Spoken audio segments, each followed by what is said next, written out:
അപ്പൊ ഈ സിനിമയിലൊക്കെ അഭിനയിച്ചു തുടങ്ങി മണിച്ചേട്ടൻ പോയ ശേഷമാണ് സിനിമയിൽ വരുന്നത് സജീവമാവണത്. അപ്പോൾ അന്ന് മണിച്ചേട്ടൻ്റെ കൂടെ പ്രവർത്തിച്ചവരൊക്കെ ചേട്ടൻ്റെ കൂടെ വർക്ക് ചെയ്യുന്നുണ്ട്. അപ്പൊ അവർക്കൊക്കെ ഒരു പ്രത്യേക സ്നേഹം ഉണ്ടാവുമല്ലോ. എങ്ങനെയാണ് അത് ആ ഒരു അനുഭവം അത് എങ്ങനെയാണ്? ഭയങ്കര അനുഭവം എന്ന് വെച്ച് കഴിഞ്ഞാൽ നമുക്ക് എവിടെ ചെല്ലുമ്പോഴും ഞാൻ ആദ്യം അങ്ങനെയൊന്നും പറയാറില്ല. അപ്പോൾ ആരെങ്കിലും നമ്മൾ പരിചയപ്പെടുന്ന മനുഷ്യൻ്റെ വെങ്ങടെ മോനാണെന്നൊക്കെ പറഞ്ഞു കഴിയുമ്പോൾ അത്ര നേരം കണ്ട ഒരു അല്ല അവർക്കൊരു സ്നേഹവും ചില സാധാരണക്കാരായി ഞാൻ മിമിക്രി കളിക്കാൻ പ്രോഗ്രാമിനൊക്കെ പോണ സമയത്ത് അത് നമ്മൾ അതിശയിപ്പിക്കുന്ന രീതിയിലുള്ള പ്രതികരണമാണ് ഓരോരുത്തരും. മാമൻ്റെ പാട്ടുകളൊക്കെ പാടുന്ന സമയത്തൊക്കെ ആയാലും ഭയങ്കര എന്താ പറയുക, മാമൻ ഒരിക്കലും മറക്കില്ല. ഒരു കാലത്തും മലയാളികൾ മറക്കില്ല. ഈ ഈ കലാകാരന്മാരും സ്റ്റേജും ഉള്ളിടത്തോളം കാലം മണിമാനെ മറക്കില്ല എന്നുള്ളതാണ്.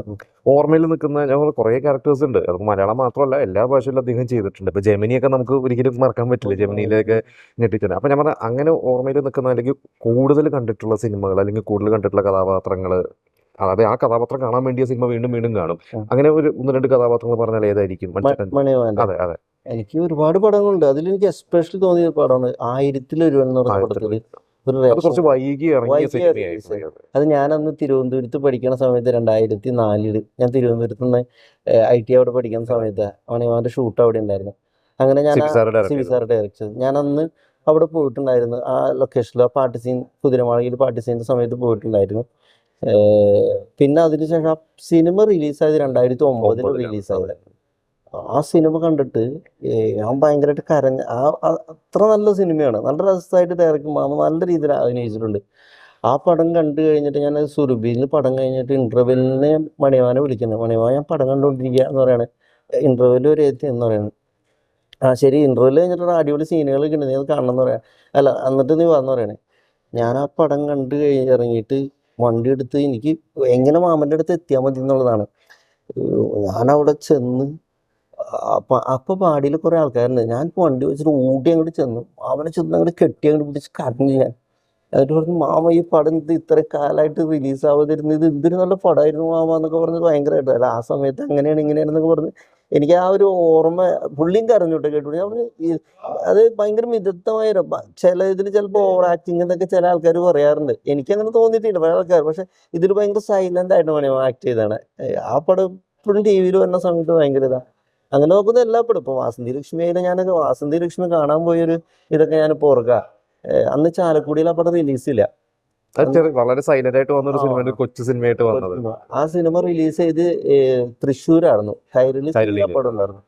അപ്പൊ ഞങ്ങള് ആദ്യത്തെ ഫസ്റ്റത്തെ ദിവസം ചെല്ലുമെന്നാണ് പറഞ്ഞിരുന്നത്. അപ്പൊ മാമൻ പോകുമ്പോൾ അവിടുന്ന് ഒരു ടെമ്പോ ട്രാവലർ 2-3 ടെമ്പോ ട്രാവലർ ചേനനാട് എന്നുള്ള ചാലക്കുടിയിൽ നിന്ന് ടെമ്പോ ട്രാവലറിന് ആദ്യത്തെ ദിവസം ചെല്ലുമെന്ന് പറഞ്ഞിട്ട് പോകാൻ പറ്റിയില്ല. മണിമോൻ വൈകി വന്നു.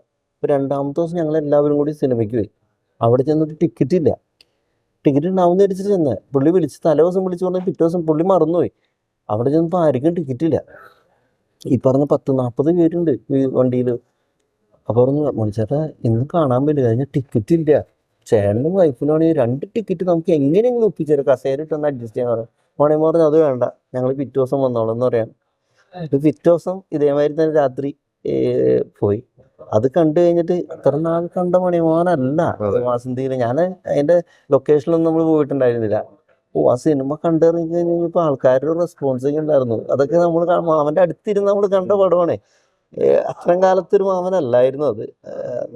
അത് പറഞ്ഞറിയിക്കാൻ പറ്റും. പെട്ടെന്ന് മനസ്സിലാക്കി എന്റെ വാൽക്കണ്ണാടിയൊക്കെ ഉണ്ട് നല്ല ഇതുണ്ട്. അപ്പൊ ഈ പറഞ്ഞ സിനിമകളിൽ ഇപ്പൊ അഭിനയിക്കുമ്പോഴേക്ക് ഇദ്ദേഹത്തിന് അഭിനയം ഏതെങ്കിലും രീതിയിൽ സ്വാധീനിക്കുകയോ അല്ലെങ്കിൽ അത് അറിയാതെ കയറി വരും, അങ്ങനെയൊക്കെ വന്നിട്ടുണ്ടോ? അങ്ങനെ ഉണ്ടോന്ന് എനിക്ക് ഞാൻ ഈ കോമർ എന്നൊരു ഷോർട്ട് ഫിലിമില് എന്നെ ഒരു പോലീസ് സ്റ്റേഷനിൽ ഭയങ്കരമായിട്ട് മർദ്ദിക്കുന്ന ഒരു സീനൊക്കെ ഉണ്ടായിരുന്നു. തല കിഴക്കാൻ പാടി കെട്ടിയിട്ടിട്ട് അടിക്കുന്ന സീനുണ്ട്.